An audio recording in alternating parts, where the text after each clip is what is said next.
Bismillahirrahmanirrahim. Assalamualaikum warahmatullahi wabarakatuh.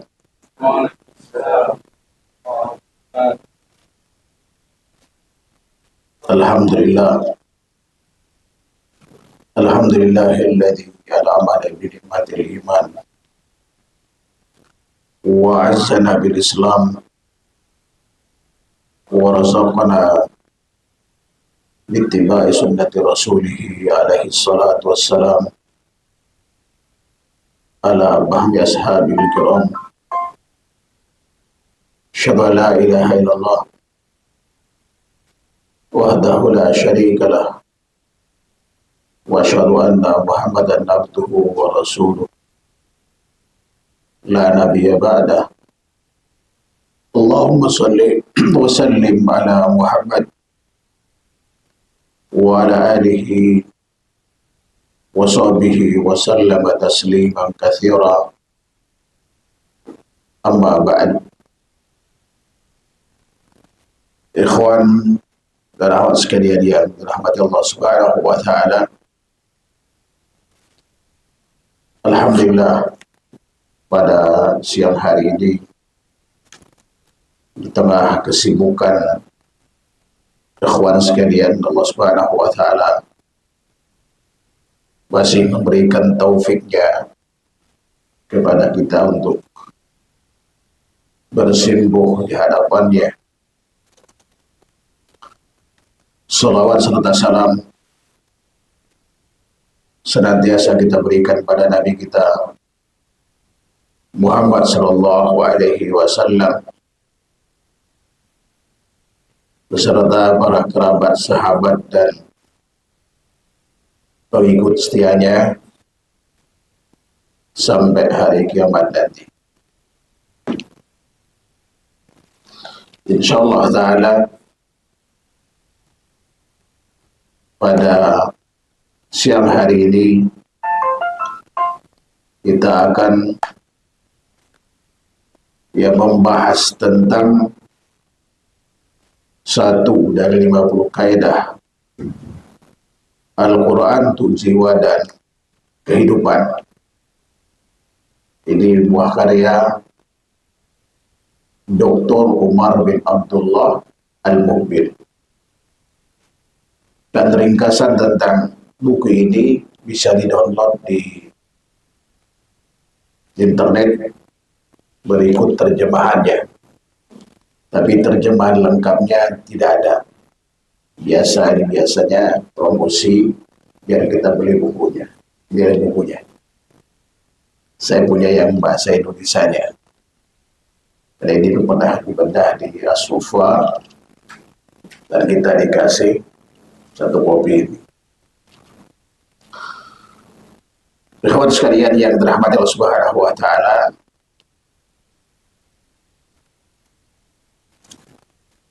tidak ada seorang pun yang mempelajari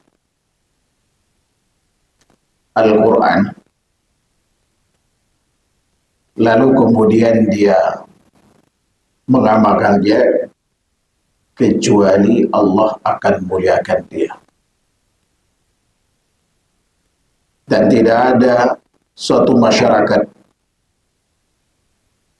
yang memahami atau mempelajari serta mengamalkan Al-Quran kecuali Allah akan muliakan mereka. Dan tidak ada suatu bangsa yang mempelajari Al-Quran,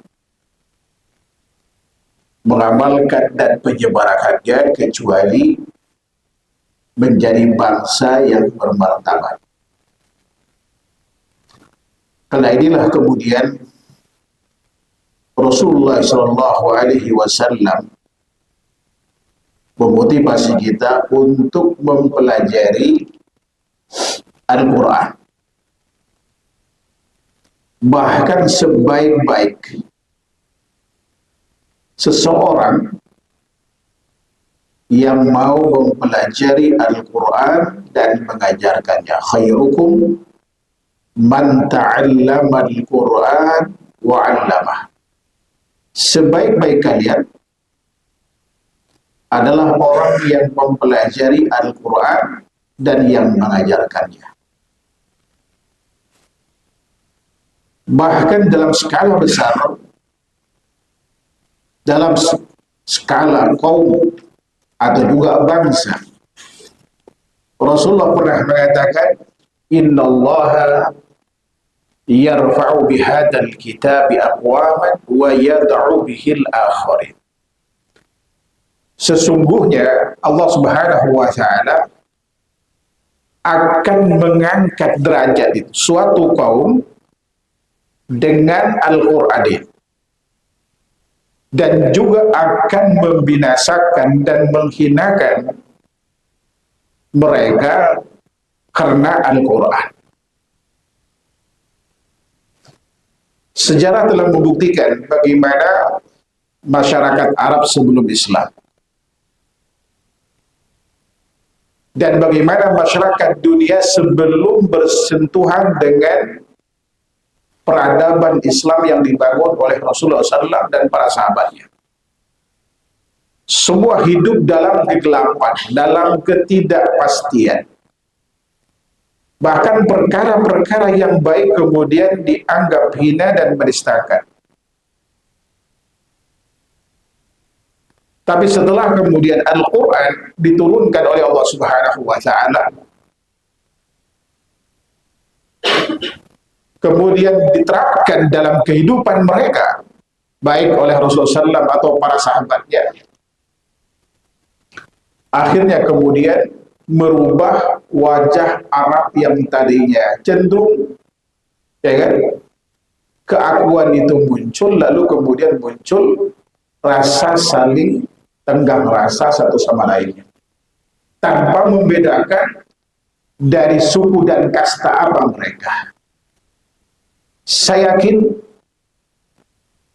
sahabat mulia Bilal bin Rabah itu tidak akan pernah menjadi bagian dari keluarga sahabat mulia Abdurrahman bin Auf, karena beliau menikahi adik kandungnya, kalau bukan karena Islam, karena kastanya berbeda. Sahabat mulia Bilal bin Rabah, orang Afrika, orang Ethiopia, hitam legam, mantan budak.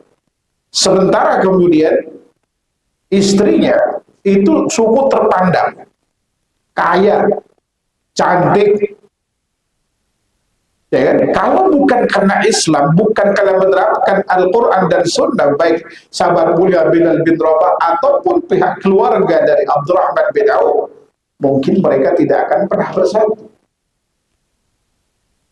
Di Indonesia dulu kita tahu bagaimana seorang akhwat mau menikah dengan saudara muslimnya yang dari Papua. Begitu pula orang Afrika banyak menikah dengan saudarinya yang dari Bosnia, Albania. Semua ini apa? Karena mereka menjalankan pesan dari Allah Subhanahu wa taala yang tertuang dalam Al-Quran.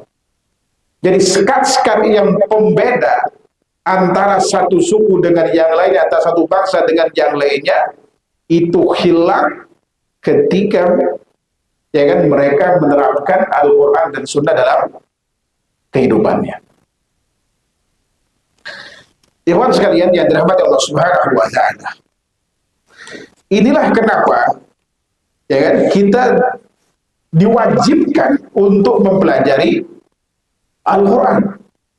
Karena tidak akan mungkin manusia hidup bisa berdampingan dengan damai kalau kita tidak menjalankan pesan Allah Subhanahu wa taala. Sebab yang menciptakan kita ini adalah Allah, dengan bermacam kelas sosial, dengan bermacam suku bangsa, yang satu sama lainnya tumbuh dengan karakter dan budaya masing-masing.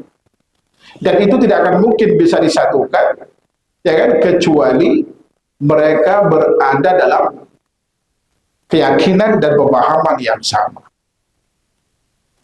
Kita tahu bahwa seluruh manusia asalnya agamanya itu adalah Islam.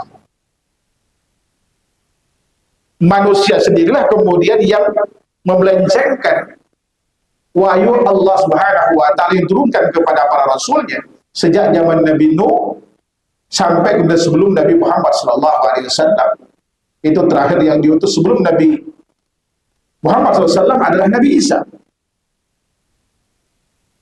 Lalu kemudian datang Islam yang dibawa oleh Nabi Muhammad SAW dengan sumber utama adalah Al-Quran sebagai penyempurna dari syariat sebelumnya. Kalau antum bisa lihat bagaimana seorang Zakir Naik membandingkan antara ya kan, ajaran agama Hindu, Buddha, Yahudi, Nasrani. Ternyata dalam semua ajaran mereka ada pokok-pokok kesamaan, yaitu mengenai Allah Subhanahu wa taala. Justru kemudian terjadi pelencengan dari ajaran baik dalam aspek akidah ataupun dalam ibadah itu disebabkan karena apa? Dengan pemahaman yang dimasukkan oleh orang-orang tertentu ke dalam kitab sucinya itu. Bahkan ada seorang peneliti, kenapa Islam di Indonesia ini menjadi mayoritas? Karena ternyata sebelum Hindu Buddha masuk ke Indonesia itu ada suatu paham, saya lupa namanya, ada satu keyakinan yang mirip dengan Islam ini. Sehingga kemudian ketika datang Islam, mereka merasa ini ada titik kesamaan. Sehingga ini ya kan, mereka gampang dan mudah untuk diterima. Padahal Islam masuk itu setelah Hindu Buddha setelahnya. Itu pada abad kedua Hijriah. Pada abad ke-8 Masehi. Ini berdasarkan bukti arkeologi berupa uang Benggolan yang didapatkan di Parlak daerah Aceh sana. Iwan sekalian yang dirahmati Subhanahu wa taala. Nah, dengan perbedaan suku, dengan perbedaan budaya antara satu dengan yang lainnya, potensi konflik itu sangat besar, ya Pak tidak? Sehingga kemudian harus ada keseragaman nilai yang harus dipahami bersama, yang diterima bersama. Khususnya terkait dengan masalah komunikasi. Makanya di kaidah pertama ini, Syekh Umar membawakan penggalan dari surah Al-Baqarah ayat 83. Wa qulu lin-nasi husna. Dan ucapkanlah kata-kata yang baik kepada manusia. Kemudian beliau mengatakan manusia adalah makhluk yang beradab secara tabiat. Ya, sebagaimana ungkapan yang sangat familiar, al-insan madaniyun bittaba'. Jadi manusia itu adalah makhluk yang beradab secara tabiat. Karena bersinggungan dengan satu sama lainnya. Kemudian seperti yang sering kata beliau dikatakan oleh banyak kalangan, intensitas interaksi yang terjadi pada setiap hari dengan berbagai macam pihak mengundang terjadinya gesekan dengan orang-orang yang memiliki latar belakang yang berbeda dengan kita. Pemahaman yang heterogen, tingkah laku yang tidak satu bentuk.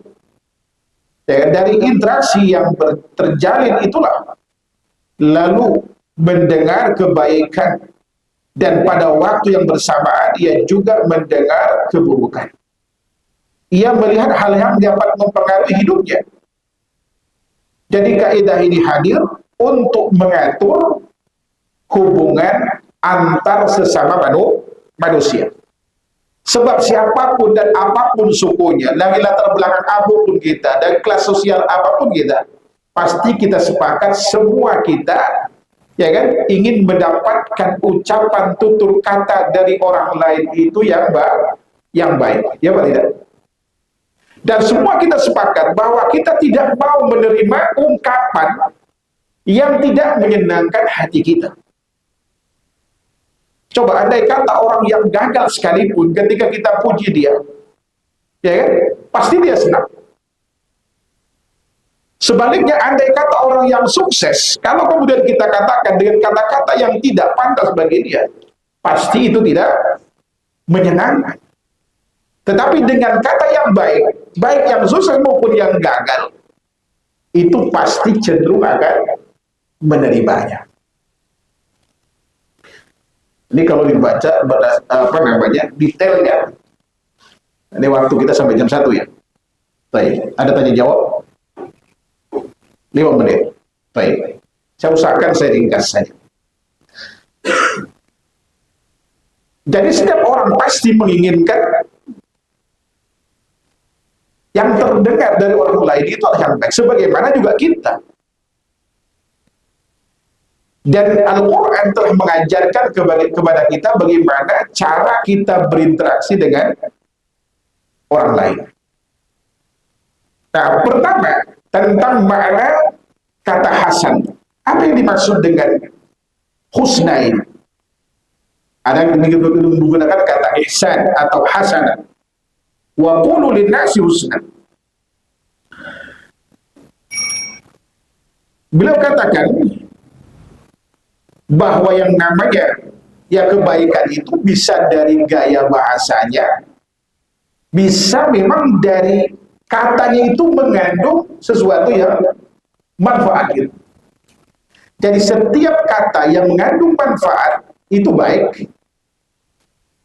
ya kan? Setiap kata yang mengandung manfaat itu baik, walaupun barangkali kata-katanya mungkin tidak enak didengar oleh orang yang menerimanya. Apalagi kalau kemudian kalau memang katanya sudah baik, cara penyampaian baik, di momen yang tepat, melahirkan yang bermanfaat, ya kan? Ini kebaikan di atas kebaikan. Dan yang pasti ketika kontennya dari sebuah ucapan itu adalah firman Allah dan sabda Rasul, pasti itu adalah kebaikan. Hanya kita yang menyampaikannya. Ikhwan sekalian yang dirahmati Allah Subhanahu wa taala. Ada beberapa contoh praktek ucapan hasan ini di dalam Al-Qur'an yang beliau bawakan di sini. Beliau katakan, jika Anda membuka lembaran-lembaran kitab suci Al-Quran, wahai saudaraku, maka akan Anda menemukan beberapa contoh penerapan kaidah ini secara aplikatif dalam kehidupan nyata. Yang pertama, kata beliau, renungkan firman Allah Subhanahu wa taala tentang berbuat baik kepada orang tua. Allah Subhanahu wa taala berfirman, "Fala taqul lahuma uffin wa la tanharhuma wa qul lahuma qawlan karima." Dan janganlah kamu menghardik keduanya, dan ucapkanlah untuk keduanya perkataan, jangan membentak, jangan menghardik, jangan berkata uff, itu nggak boleh, atau menghardik, dan ucapkanlah kata-kata yang baik kepadanya. Dan ucapan yang baik bisa ketika kita berinteraksi dengan orang tua kita. Ya, kita berucap baik dengan orang tua kita karena memang beliaulah yang berjasa dalam hidup kita. Karenanya, ya kesalahan apapun yang dapat orang tua kita, ya sebisa mungkin kita memberikan udhur sambil kemudian menasihati mereka. Tidak boleh kemudian kita sumpah serapah sama orang tua. Berkata saja itu tidak boleh. Ya kan? Apalagi sampai membentaknya. Saya ingat dengan curhatan seorang ibu. Anaknya sekarang Masya Allah jadi pejabat di negeri kita tercinta. Ini cerita sebelum anaknya kenal sunnah, sebelum berinteraksi dengan Al-Quran. dia ateis. Anak ini punya kecerdasan di atas rata-rata anak pada umumnya. Dimasukkan di sekolah unggulan sampai pada akhirnya dia sekolah di luar negeri. Pulang dari sana dia punya keahlian yang jarang dimiliki orang lain. Kalau disebut namanya yakin semua kita tahu. Tapi hampir setiap kali ibunya menelponnya membuat ibunya menangis. Entah kadang salah waktu dia menelpon. Ibu tahu kalau saya sedang ini, jangan telepon. Gitu kan? WA nggak dijawab. Di hari raya biasanya orang datang ke orang tua ini tidak, dan seterusnya. Sampai pada akhirnya dia tidak yakin dengan Islam ini. Allah Subhanahu wa taala ya tegur dia dengan diberikan musibah pada istrinya. Yang terkait dengan jabatan dia, ada sihir masuk dengan ke dalam tubuhnya. Dia tidak percaya dengan ruqyah, tapi ibunya dengan bermacam cara melobi. Bayangkan, ini yang berkata baik itu adalah ibunya kepada anak, yang ngemis-ngemis. Saking ingin Allah menyelamatkan anak. Dan bagaimana ibu? Walaupun anak bersikap demikian, beliau tetap baik. Mestinya kan kebalikan. Mestinya idealnya kan anak pada orang tua, tapi ini ibu pada anak. Saat saya datang ke rumah sakit itu, beliau tanya, saya bilang saya nggak bisa bicara kecuali nanti Anda, kalau memang ada orangnya di tubuhnya, dia akan reaksi, kalau nggak ya enggak. Nanti baru setelah saya ruqyah, baru saya komentar. Anda komentar dulu, saya komentar. Begitu di ruqyah, berontak sama istri. Ini cerita kurang lebih 2012-13 ceritain. Ada kurang lebih 10 tahun yang lalu. Pada akhirnya kemudian singkat cerita, karena dia memvideokannya, dia bingung, Pak Ustaz, apa? Kata dia, kenapa istri saya berontak-berontak? Kenapa istri saya marah? Ini bukan istri saya begini. Sekarang Anda kan menuhankan akal. Anda orang ateis. Tolong logika, apa hubungan bacaan Al-Quran dengan teriaknya istri Anda dan berontaknya istri Anda? Dia nggak bisa. Akhirnya kemudian saya nasihati. Dan keesokan harinya istri dikeluarkan dari rumah sakit dan dibawa ke rumahnya. Disitulah kemudian awal dari pengajian. Dan alhamdulillah sampai sekarang beliau ya butuh terhadap agama. Semua kita butuh terhadap agama ini. Dan sekarang Masya Allah perlakuan terhadap orang tuanya luar biasa. Dan orang tuanya sudah usia 86 tahun. Semua fasilitas dibelikan rumah, dibelikan mobil. Dulu sangat cuek terhadap orang. Dia bandingkan orang yang Masya Allah sukses secara duniawi, jauh dari Al-Quran. Lihat bagaimana perlakuan terhadap orang tuanya. Lihat bagaimana orang tuanya terhadap anaknya, saking ingin selamatnya. Dia berdoa, menangis, dan seterusnya. Ini kan mestinya tidak demikian terjadi. Tapi setelah kemudian anak ini kerja Al-Quran, dia mempelajarinya. Alhamdulillah sekarang sayang pada orang tuanya. Komunikasi yang sama ini terhambat. Sekarang sudah mencair. Ya kan, berkat Al-Quran yang diterapkan dalam kehidupan. Islam melarang itu. Bahkan lebih dahsyat bagaimana ada seorang Max Anderson, kawan mahasiswa dulu ketika di Mekah, asal dari Amerika. Ya kan? Selama ini dia dapatkan baik di rumah, di lingkungan, di sekolah, di kampus, betapa pun citra Islam itu. Sementara dia tidak bisa menyembunyikan fakta yang dipraktekkan oleh umat Islam di sekelilingnya. Hanya butuh 1 bulan merubah cara pandang hidupnya dan keyakinannya sekaligus. Hanya melihat sholat di masjid dekat rumahnya. Dia ngintip, setiap kali orang sholat dia ngintip. dia dapatkan marbot masjid selalu berada di sop terdepan. Dia berpikir, berandai-andai kata presiden muslim datang, nggak mungkin dia merangsek ke depan untuk jadi imam atau ngambil sop terdepan. Sebagaimana kasus Erdogan yang sempat viral itu, sholat Jumat dia telat, dia sholat di depan pintu masjid, ya kan?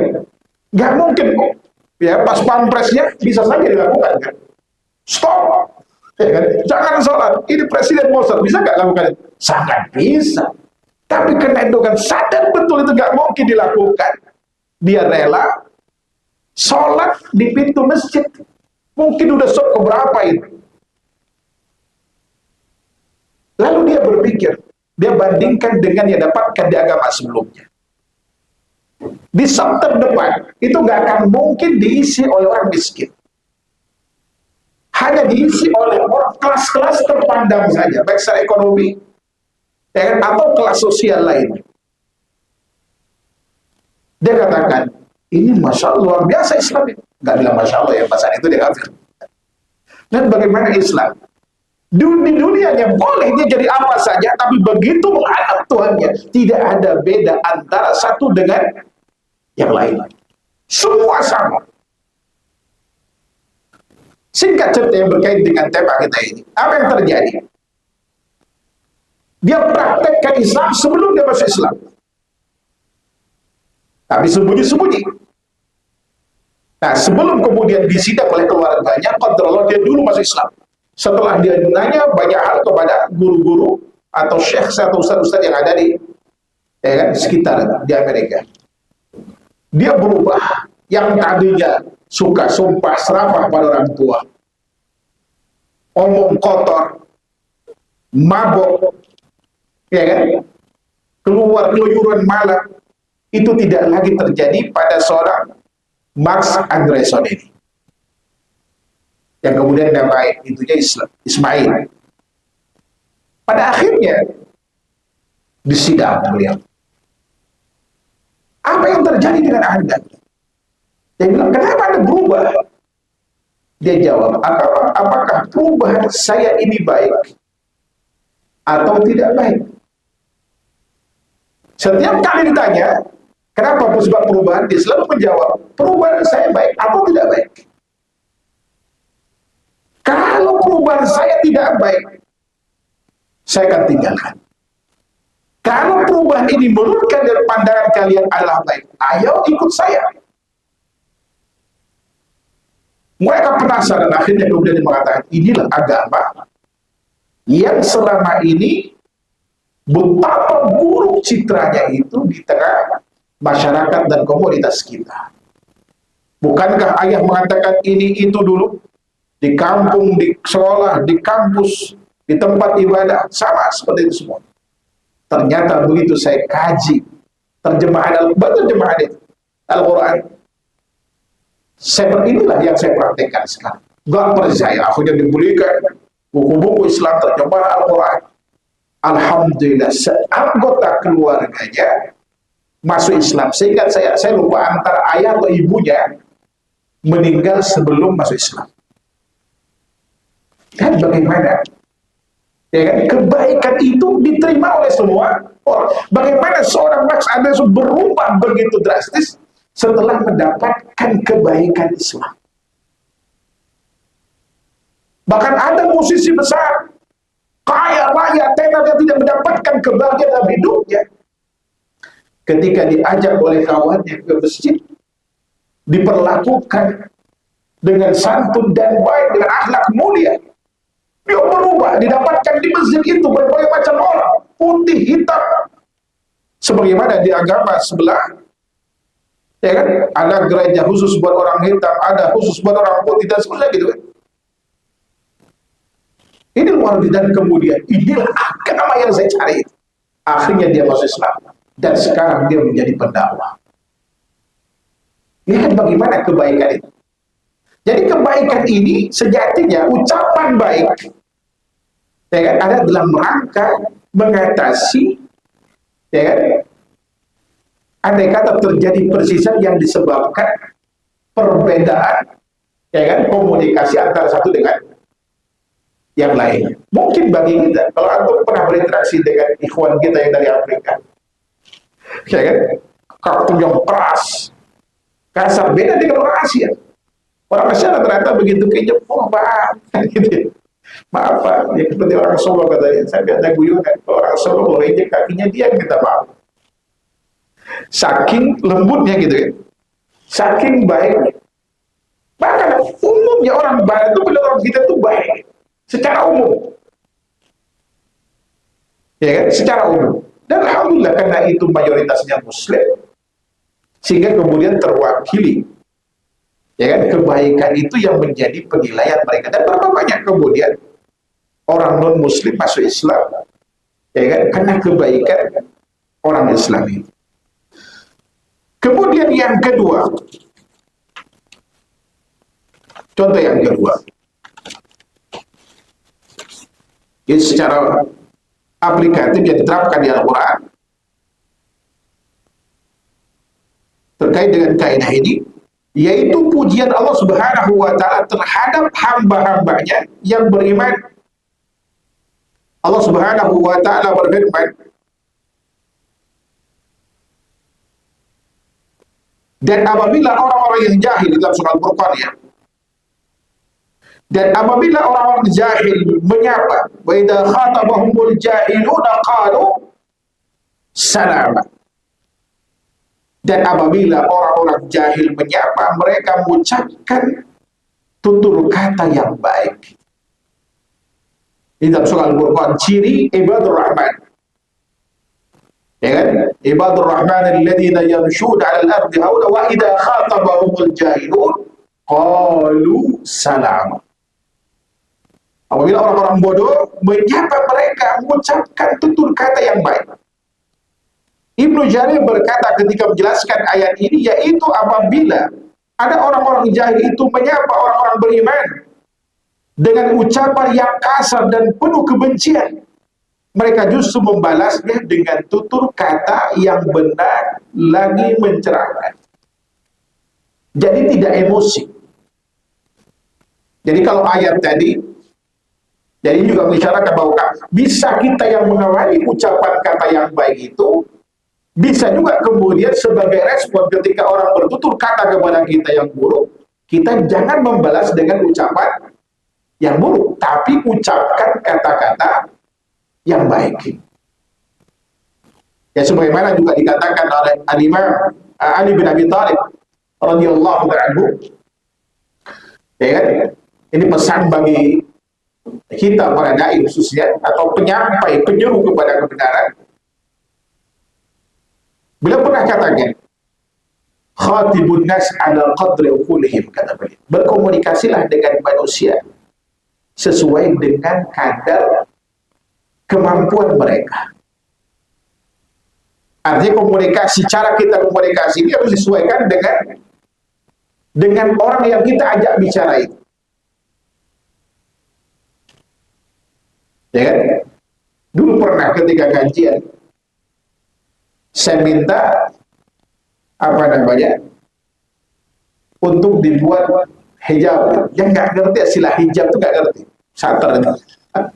Diartikan lain sama beliau.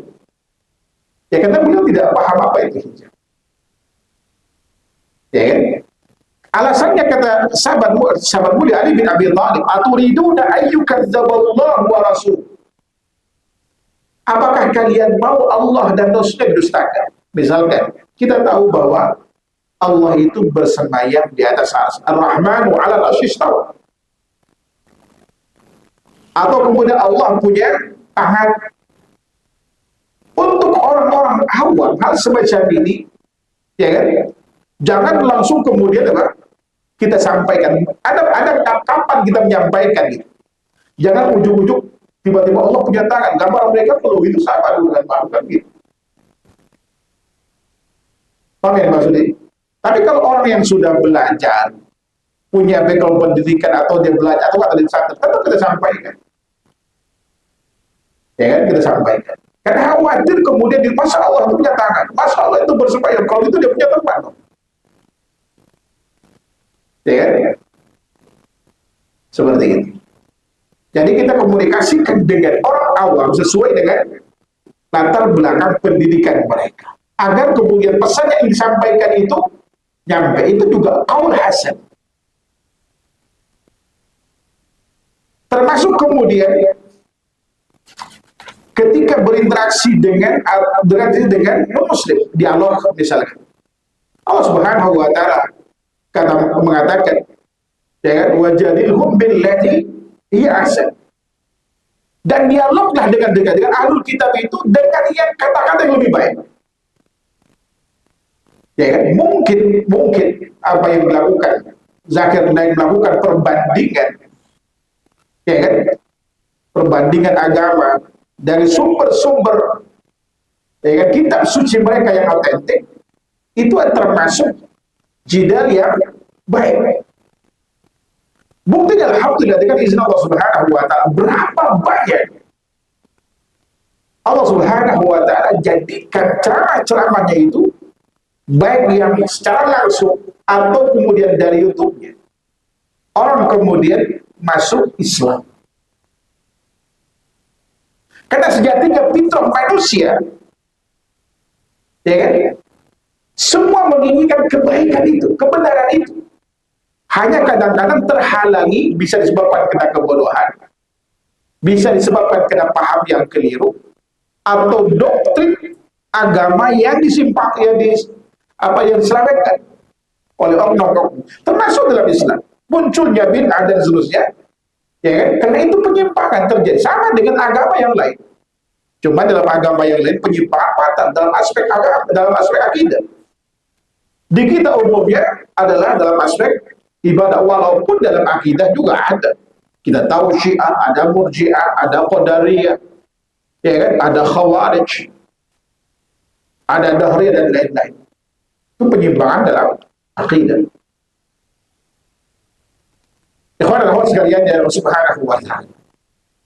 Nah, kemudian pesan lain dari kaidah yang satu ini, bahwa kenapa kita diperintahkan untuk berqaul hasan.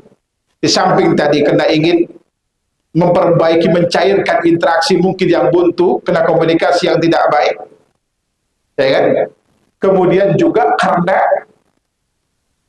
ciri orang yang beriman itu adalah senantiasa berkata baik atau diam.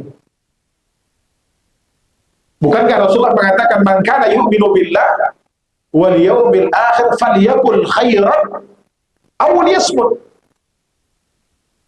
Jadi orang yang senantiasa memperhatikan tutur katanya dan tidak berkata kecuali yang baik dan bermanfaat adalah karena keimanan.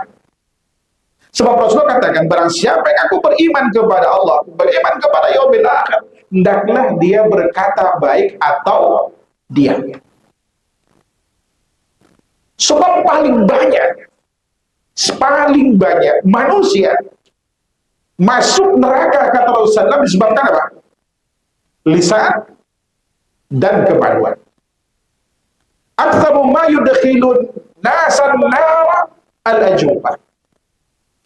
Yang paling banyak memasukkan manusia ke dalam neraka, sebabnya ada dua rongga, yaitu lisan dan kemaluan. Dengan lisan orang bisa keluar dari Islam karena ucapan kufur dan kesyirikan. Karena lisan, ya kan, peperangan bisa berkobar. Karena lisan percaya terjadi. Karena lisan permusuhan, ya kan, tidak bisa teredam. Karena lisan pembunuhan terjadi dan seterusnya. Karenanya dalam Islam, kalau kita ingin berkata, pastikan kata-kata itu manfaat. Wa qulu lin-nasi husna, kepada siapapun dia, baik pada orang tua dalam Al-Quran tadi, atau kepada orang yang bodoh, ya kan? Atau kemudian kepada orang-orang yang di luar Islam, hatta kepada anak kecil sekalipun. Diajarkan kalimat-kalimat thayyibah. Lihat pasal Rasulullah bagaimana ketika beliau berpesan pada sahabat mulia Abdullah bin Abbas di usia 15 tahun saat itu, anak muda. Apa pesan Rasulullah SAW? Pesan yang baik. Ihfadillah yahfaduk, Ihfadillah tajid tijah, fa idza sa'alta fas'alillah, wa idza ista'anta fasta'in billah. Jagalah Allah, maka niscaya Allah akan menjaga. Jagalah Allah, maka niscaya kamu akan dapatkan Allah di hadapan. Apabila kamu minta, mintalah kepada Allah. Apabila kamu minta pertolongan, mintalah hanya kepada Allah Subhanahu wa taala. Ini adalah ucapan-ucapan baik. Dan ucapan yang paling baik itu tidak ada yang lebih bagus daripada orang yang menyeru kepada kebaikan. Wa man ahsanu qawlan mimman da'a ila Allah wa 'amila shalihan. Wa man ahsanu, siapa yang lebih baik ucapannya daripada seorang yang menyeru kepada Allah. Wa 'amila shalihan, dan dia beramal saleh. Jadi dakwah ini merupakan qaul hasan yang paling baik. Apalagi menyeru kepada kalimat tauhid, perbuatan dakwahnya saja itu adalah kebaikan. Apalagi kalau kontennya adalah tauhidullah, itu kalimat yang paling tinggi. Maka tingkatan iman yang paling tinggi kata Rasulullah, al-iman bid'a wa sab'una syu'bah. Iman itu punya 70 sekian tingkatan. A'laha qaulu la ilaha illallah. Paling tinggi derajat iman itu kalimat la ilaha illallah. Karenanya pesan Rasulullah pada sahabat mulia Mu'adz bin Jabal ketika dia ke Yaman untuk mendakwah ahlul kitab, apa beliau katakan? Ya Mu'adz, innaka ta'ti qauman min ahlil kitab, falyakun awwala ma tad'uhu ilaihi ay yashhadu an la ilaha illallah. Versi lain, ay yaqulu la ilaha illallah wa anni rasulullah. Sebelum yang lain, engkau akan mendatangi ahlul kitab, wahai Mu'adz. Pastikan konten dakwah yang kau seru mereka padanya sampai mereka menyatakan apa? Tidak ada ilah yang berhak diibadahi dengan benar kecuali Allah, ya kan? Dan sampai mereka meyakini kalau saya adalah utusan Allah. Ini qaul hasan yang paling tinggi dan paling mulia. Dan karenanya kemudian sebab keselamatan manusia ada pada kalimat yang satu ini.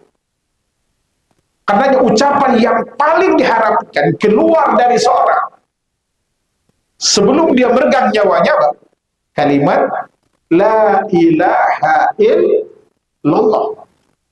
Man mata wa ya'lamu annahu la ilaha illallah dakhala jannah. Barang siapa yang meninggal dia mengetahui bahwasanya tidak ada ilah yang berhak diibadahi dengan benar kecuali Allah, dakhala jannah, dia bakal masuk surga. Inilah kenapa kita, ya kan, di ayat 83 dan juga ada yang semakna dengan ini di ayat-ayat lain di Al-Quran, anjuran untuk berkata yang baik apapun kemudian apa profesi kita, baik sebagai mungkin karyawan, atasan, seorang manajer atau seorang dai, siapapun kita, sepanjang kita muslim, diharapkan juga di luar Islam untuk berkata apa? Berkata baik. Sebab semua orang, ya kan, pasti sepakat akan menerima kebaikan itu. Kita tahu bagaimana pesan Allah Subhanahu wa taala kepada Nabiullah Musa dan Harun ketika diutus untuk mendatangi siapa? Fir'aun. Apa pesan Allah Subhanahu wa taala? Wa qula lahu qawlan layyinan. Dan ucapkanlah bagi kalian berdua kata-kata yang baik, yang lembut. Ini juga qaul hasan. Yaitu ketika dakwah kepada penguasa. Kita tahu siapa Firaun, ya kan? Tapi dengan kata-kata lembut itu, siapa tahu kemudian dia menjadi sebab orang mendapatkan hidayah Allah Subhanahu wa ta'ala. Ya, sebagaimana dokter selalu memberikan harapan pada pasien walaupun penyakitnya itu berat. Lihat peran ucapan baik seorang dokter. Misalkan kata dokter, Pak, ya kami tim dokter, ya kan, menurut kapasitas keilmuan kita angkat tangan. Tetapi yang buat penyakit Allah, banyak orang yang sembuh di luar sana ketika dia minta kepada Allah, ya kan? Orang ini pasti dikasih harapan. Bayangkan kalau dirubah kata-katanya, Pak, kemarin atau berdasarkan pengalaman kita, penyakitnya nggak gini-gini amat, bapak ini udah parah banget Pak, udah stadium sekian misalnya, bapak mau berobat kemanapun nggak mungkin sembuh. Lebih baik bapak pulang saja, nikmati yang ada, lebih baik nanti hartanya, ya kan, dibagikan sebagai waris daripada kemudian bapak habisin, kasihan anak dan istri bapak. Kira-kira orang ini gimana sikapnya dengan ucapan yang pertama dan kedua? Bisa jadi yang kedua ini dia mati bukan karena penyakitnya, tapi karena ucapan, kepikiran ucapan dokter itu menjadi sebab kematian. Bagi mereka yang tidak punya iman, tapi kita yang punya iman, ketika dia katakan itu, ya sudah. Saya punya pengalaman ketika mata saya buta sebelah kiri. Menurut medis mustahil sembuh. Lalu saya tanya, kenapa kalian operasi mata saya? Hanya untuk memperlambat kebutaan. Kalau mana akhirnya buta, kenapa kemudian saya harus ngeluarin duit per bulan 11 juta? Gitu kan? Akhirnya saya bismillah, tawakal pada Allah. Allah kajian seperti ini. Ada ikhwan yang ahli harban nawarin ke saya, walaupun awalnya nggak meyakinkan. Karena biasanya harbalis itu hanya cerita keberhasilan yang dia ngobatin orang gitu. Dia tidak meyakinkan. Saya sudah datang ke rumah, saya interogasi beliau, ilmunya dari mana. Akhirnya diterapi sama beliau 4 bulan, alhamdulillah sampai sekarang saya bisa baca. Begitu saya kasih tahu ke dokternya, dia bingung, kok bisa? Saya bilang, Anda harus belajar lagi. Pandit sudah moyangnya spesialis mata. Bukan meremehkan, mereka tidak, karena memang ya keilmuannya sampai di situ, mereka nggak salah. Karena mereka kan menurut ilmu yang kami miliki ya nggak mungkin sembuh. Salah nggak salah kan? Tapi ada ilmu di luar sana yang kemudian mereka tidak pelajari. Ya kan? Saya artinya dengan kata-kata itu nggak mungkin sembuh, artinya pasti buta kan gitu kan? Ya kita punya Allah Subhanahu wa Ta'ala. Tapi kalau dia berubah katanya, ya kami secara medis sih nggak mungkin Pak menyembuhkan, tapi insya Allah mungkin kalau untuk bisa di luar silahkan saja, ya kan? Tuh ada bisa jadi seperti itu kan? Tapi bisa jadi ada orang nggak terima, tambah sakit karena kepikiran kan? Oh gimana kalau saya utang pada lagi, lebih baik sudah gitu minum racun saja untuk mengakhiri hayat. Itu pentingnya ucapan baik ini. Jadi ucapan baik itu kapanpun, kondisi apapun, di profesi apapun kita tetap budayakan ucapan baik itu. Karena itu adalah bukti keimanan kita kepada Subhanahu wa Ta'ala. Dan ucapan baik ini, ya kan, insya Allah akan diterima oleh semua orang. Makanya ketika Allah Subhanahu wa Ta'ala mencontohkan ketika ada orang bodoh, orang yang tidak ngerti agama, lalu kemudian ngajak mungkin berkata kasar kepada kita, tidak boleh dibalas dengan ucapan yang serupa, tapi kemudian diucapkan dengan kata-kata yang mungkin baik, diantaranya adalah mendoakan. Atau kemudian kita lebih cenderung diam. Kalau kita nggak sanggup berkata-kata yang baik, sebaiknya diam. Atau paling tidak di tengah kediaman kita, ya kan, kita nggak bisa ngapa-ngapain, kita berdoa kepada Allah, mudah-mudahan mereka diberikan hidayah oleh Allah Subhanallah, sebagaimana yang Rasulullah lakukan. Berapa banyak kemudian tawanan perang itu masuk Islam bukan karena dipaksa untuk masuk Islam, tetapi karena budi pekerti yang baik, tutur kata yang lembut dari Rasul dan para sahabat Nabi SAW. Ini barangkali yang bisa kita ambil faedah dari kata yang pertama, wa qulu linnasi husna, dan ucapkanlah kepada manusia tutur kata yang baik. Tutur kata yang baik itu bisa gaya bahasanya yang bagus, memang kontennya yang benar, atau kemudian momennya yang tepat. Ya, bisa ketiganya, bisa satu dari tiga. Seperti itu. Jadi setiap ucapan yang penuh manfaat dan faedah pasti baik. Dan setiap ucapan yang tidak ada manfaatnya, apalagi baik itu dilembutkan ucapannya di momen yang tepat, kalau ucapan tidak baik tetap tidak baik. Dan standar kebaikannya itu adalah apa? Wahyu Allah dan sunnah Rasulullah Shallallahu Alaihi Wasallam, atau kemudian fitrah manusia. Sebab fitrah manusia itu tidak akan pernah bertentangan dengan wahyu Allah Subhanahu wa Ta'ala. Sebagaimana kebaikan ini pasti akan diterima oleh semua umat manusia. Wallahu ta'ala a'lam. Waktu kurang lebih 3-4 menit untuk tanya jawab sebelum kemudian kita tutup. Nah, nah,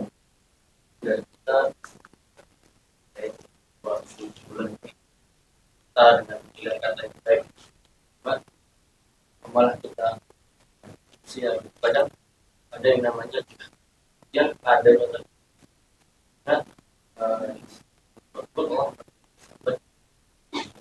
wala tajambil qawli. Iya.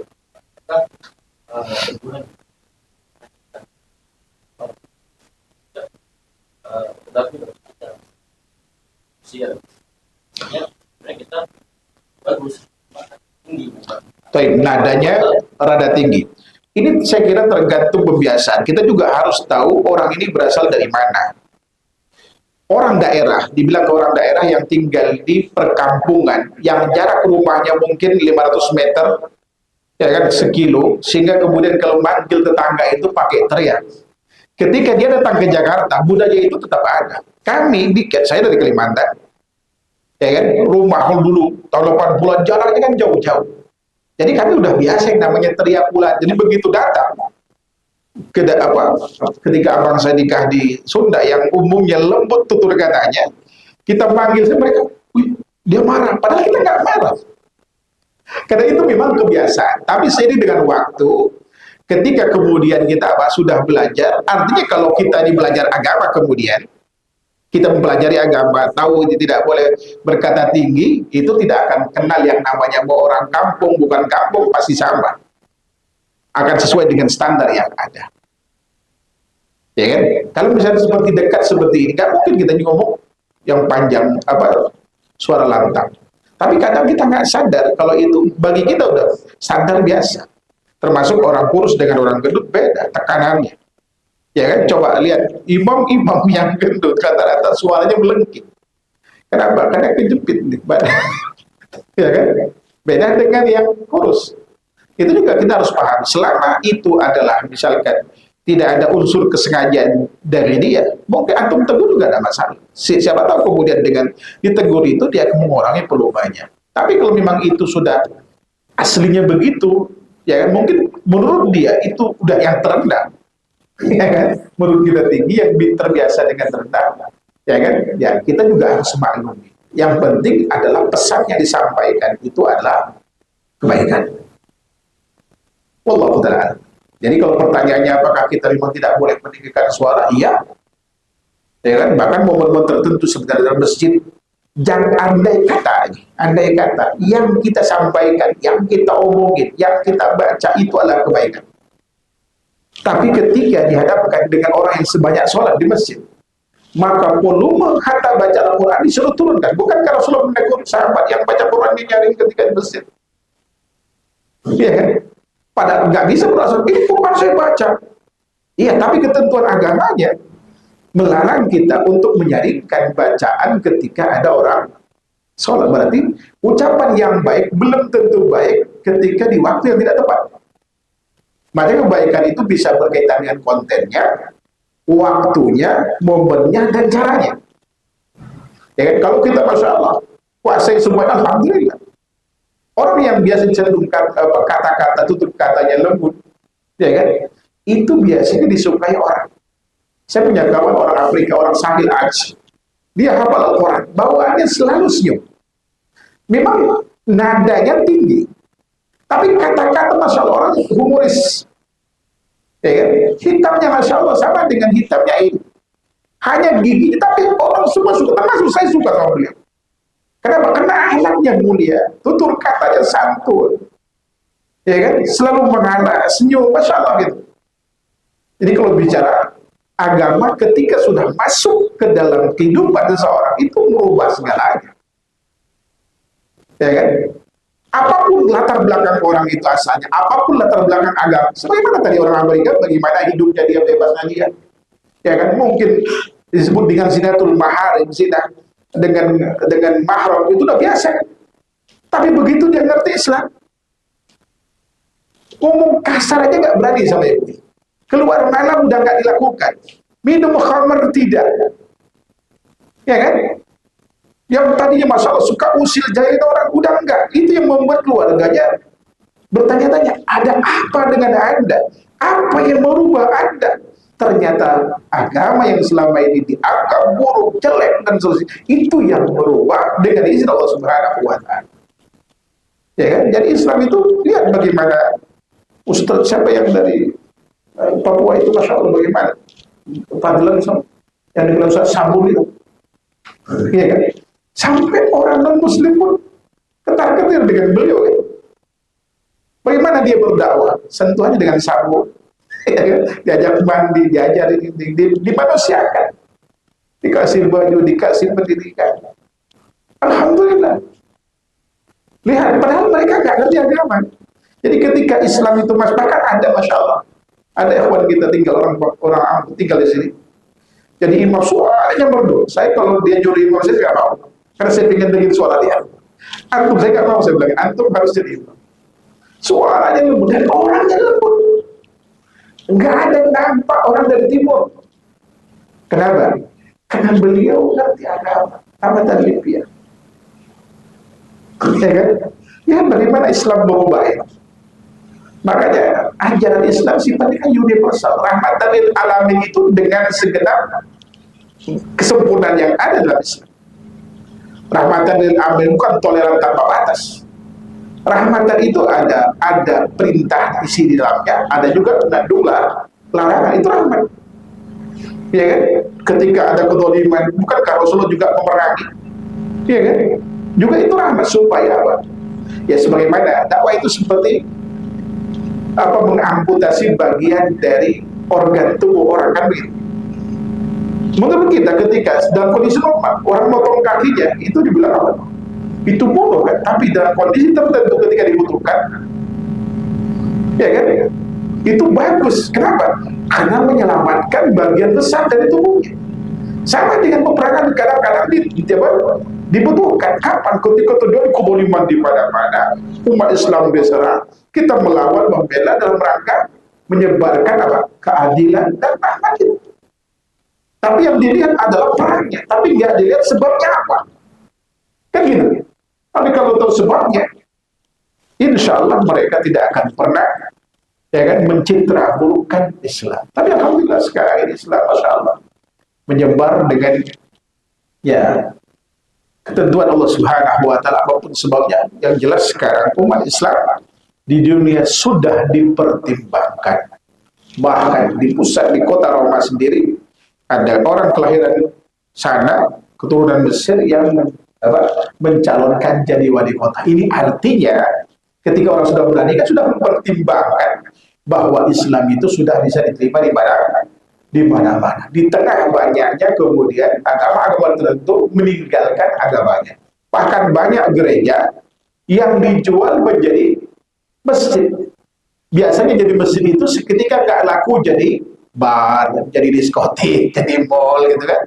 Nggak laku, baru terakhirnya dijual ke Islam. Apa sebabnya? Karena sudah ditinggalkan oleh masyarakat. Sementara Islam, Masya Allah, lihat bagaimana di Rusia, konon 35 orang Katolik di Rusia kehilangan masuk kemana dia? Sementara kalau dilihat jumlah kaum muslimin semakin berubah, bahkan tempat masjid pun ketika sholat Id itu penuh. Lihat bagaimana di Amerika, lihat bagaimana di di Inggris dan seterusnya. Bahkan diperingatkan tiap tahun 17.000 sampai 22.000 di Amerika itu masuk Islam. Bahkan sekarang sudah ada wali kota, berarti di Inggris dan seterusnya. Ini menunjukkan apa? Kebaikan itu tidak akan bisa dibendung. Ya kan? Wallahu ta'ala alam. Wassallallahu Muhammad wa ala alihi wa sahbihi wasallam. Subhanakallahumma wa bihamdika asyhadu an la ilaha illa anta astaghfiruka wa atubu ilaik. Assalamualaikum.